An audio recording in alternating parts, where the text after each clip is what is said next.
So, a few years ago, I found a lump. No one said anything to me about this lump. I didn't know anyone could see it. It grew bigger, and I ignored it.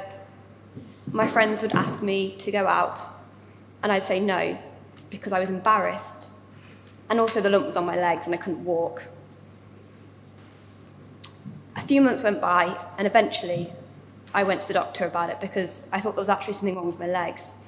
And then I went into a big office, sat down, and a few hours later I was told that I had a high risk of osteoporosis, that I was currently infertile, that I had a weakened immune system, that I had poor circulatory system from a possible failure with heart and blood vessels.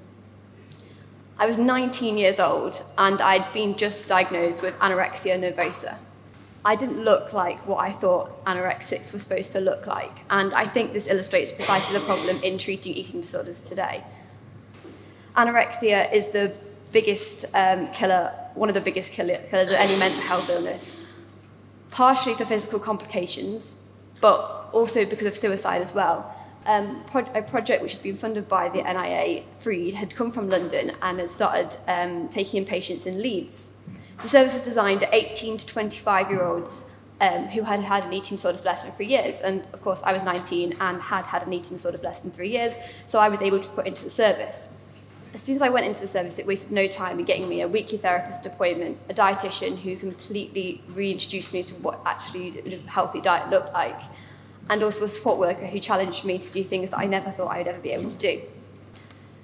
When I stopped looking in the mirror and stopped body checking every stretch mark, every tummy roll, my thigh gap, my arms, my legs, and saw just a person standing back and reflecting back at me, when every gram of fat initially when I was going through recovery seemed like the biggest change and challenge in the world began to just seem like a victory or a part of everyday life, was the moment that I knew that I was on the road to recovery, properly on the road to recovery. I started to rethink myself, my anxieties, what it meant to be human, what it meant to survive, and what it meant to be me as well. And let's be honest, I am smiling right now, 2 years later. So I'm nearly 22 now, and I'm stood here before you.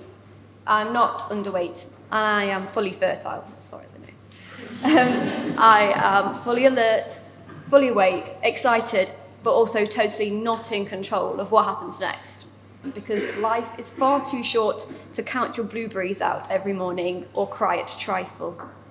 To say that I was saved from an eating disorder by Freed is a given, obviously, but it literally freed me from something that could have controlled my life forever, and in some tragic cases does control people's lives.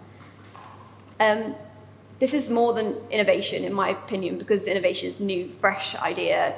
In my opinion, this is common sense, because none of you hesitated in thinking that if it was a lump, I should have seen it much earlier. And if you had the chance to stop something before it got out of control, before it got any worse than what it did then, which it would have, given a month, 2 months, a year, why wouldn't you?